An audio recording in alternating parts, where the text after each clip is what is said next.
এখন সন্ধ্যে 7টা বাজছে আর বাইরে হচ্ছে ঝমঝম করে বৃষ্টি, জানলা দিয়ে দেখা যাচ্ছে না, ভালোই বৃষ্টি হয়েছে।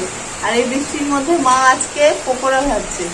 এই বৃষ্টির মধ্যে মা আজকে ব্রেড দিয়ে, ব্রেড পকোড়া গুলো যে হয়, যে অনেকে স্যান্ডউইচ বলে, ওইগুলো ভাজছে। বাইরে বিশাল বৃষ্টি হচ্ছে বাবা।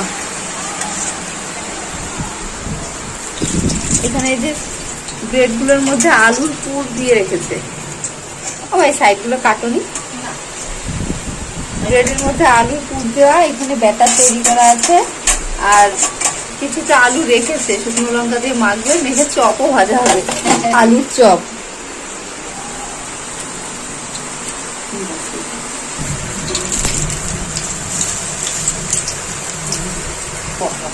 ये खाली का খাইলে